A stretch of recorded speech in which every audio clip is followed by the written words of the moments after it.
Hello student, दरअसल success academy online classes में एक बार पुनः आपका स्वागत है। मैं विशाल सर एक बार पुनः आपका स्वागत करता हूं। मैं अपने बीए, बीकॉम, बीएससी के फर्स्ट सेमेस्टर के स्टूडेंट जिन्होंने कि अंग्रेजी विषय को अपने माइनर या मेजर सब्जेक्ट के रूप में चयनित किया है, उनके लिए जो उनके सिलेबस से कनेक्टेड जो स्टोरीज़ हैं, जो प्रोज़ हैं, उनके मैंने वीडियोज़ दिए हैं। और अब कई यूनिवर्सिटीज़ में जो परीक्षा है वो आपकी ओएमआर बेस्ड आनी है, तो अब मैं उन्हीं स्टोरीज़ के एमसीक्यू टाइप क्वेश्चन दे रहा हूं जो कि मोस्ट इम्पॉर्टेंट क्वेश्चंस हैं। और आप जब परीक्षा देंगे तो आप देखेंगे कि मैं आपको जो क्वेश्चन दे रहा हूं, इन्हीं में से आपको मैक्सिमम क्वेश्चन आपके एग्ज़ाम में मिल जाएंगे। अब तक मैं 2 वीडियोस आपको दे चुका हूं, ठीक। आपने बहुत अच्छा रेस्पॉन्स भी दिया। मैं फिर से आज आपको रिपीट करना चाहता हूं कि आप जो भी क्वेश्चन इस वीडियो में देखें तो मुझे कमेंट बॉक्स में ये अवश्य बताएं कि उनमें से कितने क्वेश्चन ऐसे हैं जो आपको आते हैं। आपका स्कोर क्या रहा, ठीक है ना। तो अब शुरू करते हैं डायरेक्ट आज का वीडियो। पहला क्वेश्चन आपके लिए मैंने आपको देखो जैसे हेडिंग डाली है द टेरर, और राइटर का नाम है गाइडे मैपोसेंट, ठीक। The terror Guy de Maupassant. चलिए अब हम लोग आज का पहला क्वेश्चन स्टार्ट करते हैं। तो पहला क्वेश्चन है, from which country Guy de Maupassant belong to. जो हमारे लेखक हैं द टेरर के गाइडे मैपोसेंट साहब, उनका संबंध किस देश से है? फ्रांस, इंग्लैंड, रसिया या अमेरिका? तो भाई गाइडे मैपोसेंट जो हैं वह एक फ्रेंच राइटर हैं, यानी कि ये इनकी नेशनैलिटी जो है वो फ्रेंच है और ये फ्रांस के रहने वाले हैं। चलिए क्वेश्चन नंबर 2। क्वेश्चन नंबर 2 आपसे पूछा जा रहा है, in which language the story the terror was originally written. अगर हम गाइडे मैपोसेंट की बात करें तो गाइडे मैपोसेंट ने ये कहानी जो है द टेरर, यह ओरिजिनल रूप से किस भाषा में लिखी थी? इंग्लिश, हेब्रू, रसियन या फ्रेंच? तो भैया ये जो द टेरर आपकी शॉर्ट स्टोरी है, इसको उन्होंने फ्रेंच भाषा में लिखा था। Question number 3, what is the French title of the story the lament age. Sorry, यहां गलत लिख किया है, द लेमेंट नहीं होना चाहिए, द टेरर एज। जो आपकी कहानी है द टेरर, ये टेरर जो है इसका फ्रेंच टाइटल क्या है? यानी कि जब गाइडे मैपोसेंट साहब ने द टेरर को आपका ओरिजिनली फ्रेंच भाषा में लिखा, तो फ्रेंच भाषा में इसका नाम क्या था, टाइटल क्या था इस शॉर्ट स्टोरी का? स्यू, लुई, हुई या जुई? सुई, लुई, हुई या जुई? तो राइट आंसर है आपका ऑप्शन बी, यानी कि लुई, ठीक। नेक्स्ट क्वेश्चन आपका question number 4, who is going to be married in this story. इस कहानी में हमारा एक पात्र जो है वो विवाह करने जा रहा है। आपको उस पात्र का नाम बताना है। ए ऑप्शन है मॉन्सियर रेमन, बी ऑप्शन है लुई, सी ऑप्शन है मैपोसेंट और डी ऑप्शन है नन। तो राइट आंसर है आपका ऑप्शन ए, मॉन्सियर रेमन, जो हमारा नैरेटर है इस कहानी का। Question number 5, what is the name of the girl in the story whom monsieur is going to marry. आपको उस लड़की का नाम बताना है जिससे कि हमारा नैरेटर जो मुख्य पात्र है इस कहानी का हमारा, वो विवाह करने जा रहा है। उस लड़की का नाम क्या है? तो मिले लेजोल, मरिया, किम लेजोल या एलिजाबेथ? तो राइट आंसर है आपका मिले लेजोल, option A. Now the next question is question number 6। Question number 6 आपसे पूछा जा रहा है, to whom monsieur is writing a letter. ये कहानी जो है, जब जैसा कि मैंने आपको इसका वीडियो दिया है तो मैंने कहा है कि इसमें मॉन्सियर जो है वो एक अपने मित्र को पत्र लिखता है। तो वही क्वेश्चन है आपका, to whom monsieur is writing a letter. Monsieur किसको पत्र लिख रहा है? तो आंसर आपका होगा ऑप्शन डी, अपने फ्रेंड को। Question number 7, what is the name of monsieur friend. तो मॉन्सियर अपने जिस मित्र को पत्र लिख रहा है, आपको उस मित्र का नाम बताना है।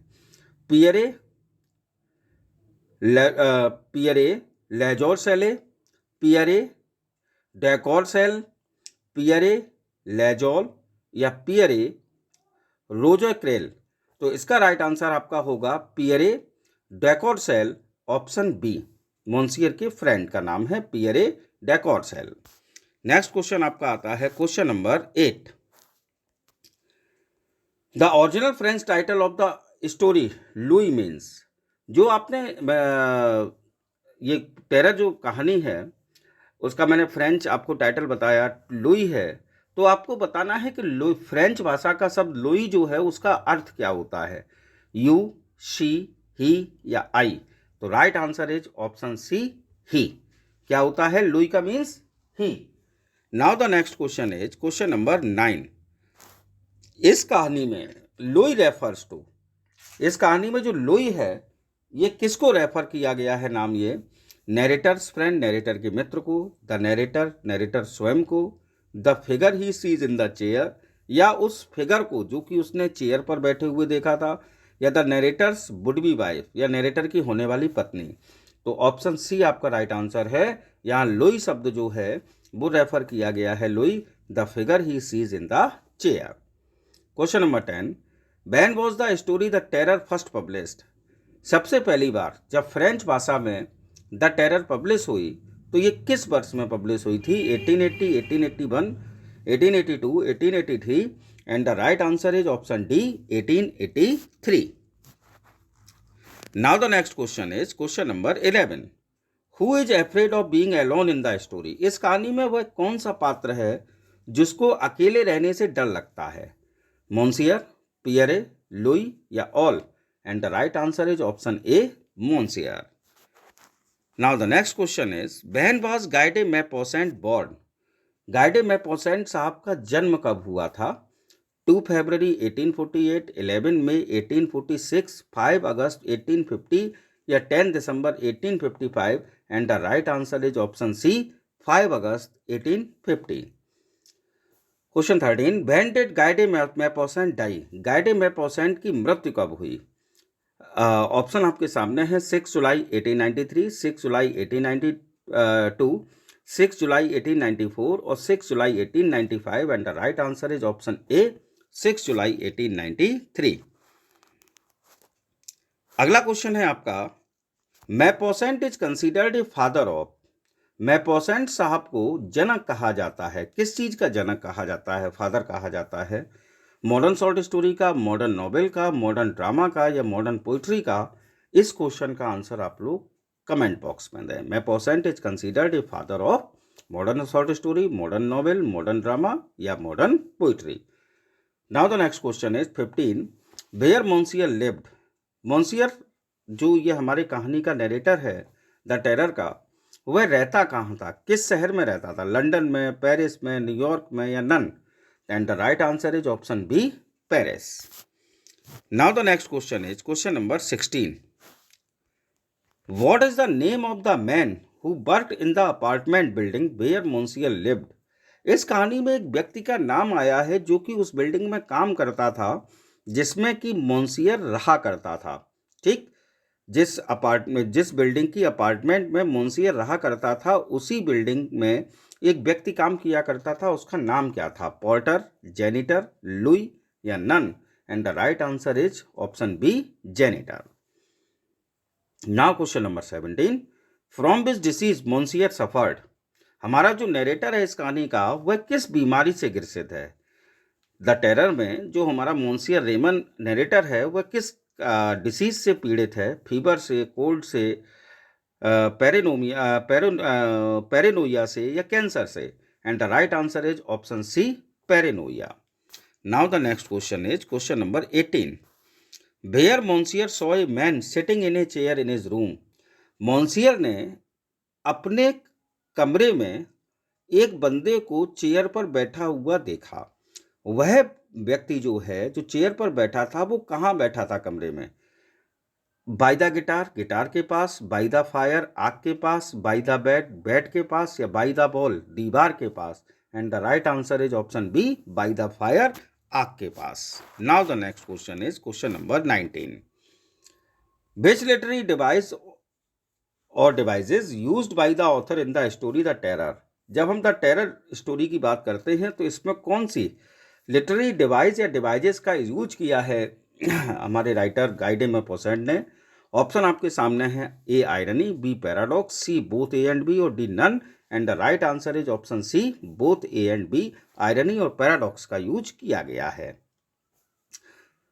लास्ट क्वेश्चन आज के वीडियो का, मात्र 20 क्वेश्चन है मैंने इसमें दिए हैं, क्योंकि ये एक ऐसी कहानी है जिसमें बहुत ज़्यादा सॉल्व मतलब जो आपके एमसीक्यू टाइप क्वेश्चंस हैं वो नहीं बन सकते हैं, संभावना नहीं है। तो जितने क्वेश्चन बन सकते हैं मैंने आपको दिए। अगर इस द टेरर स्टोरी से आपके एग्जाम में एमसीक्यू आएंगे तो इन्हीं 20 एमसीक्यू में से आपको कोई एमसीक्यू निश्चित मिलेंगे। Who haunts the narrator? Narrator जो है हमारा मोंसियर रेमन, उसको कौन हॉन्ट करता है? हिज फ्रेंड, उसका मित्र, हिज वुड बी वाइफ, उसकी होने वाली पत्नी, the figure he sees in the chair, या वह फिगर जो कि उसने अपनी चेयर पर बैठा हुआ देखा था, या ऑल ऑफ द अबव, या सभी। तो ऑप्शन सी आपका राइट आंसर है। तो आज के इस वीडियो में मैंने आपको कुल 20 क्वेश्चन दिए हैं जो कि आपकी आगामी परीक्षा के दृष्टिकोण से बहुत महत्वपूर्ण हो रहे हैं, और आप देखेंगे कि इन्हीं प्रश्नों में से आपको आंसर मिलेंगे। मेरा वीडियो अंत तक देखने के लिए बहुत बहुत धन्यवाद। Thank you so much. और यदि अब तक आपने मेरा चैनल सब्सक्राइब नहीं किया है तो मेरे चैनल को सब्सक्राइब करें, अधिक से अधिक लोगों को शेयर करें, जिससे कि ये जो वीडियोस हैं वो उनकी परीक्षा में भी काम आ सकें। Thanks for watching. जय हिंद, जय भारत।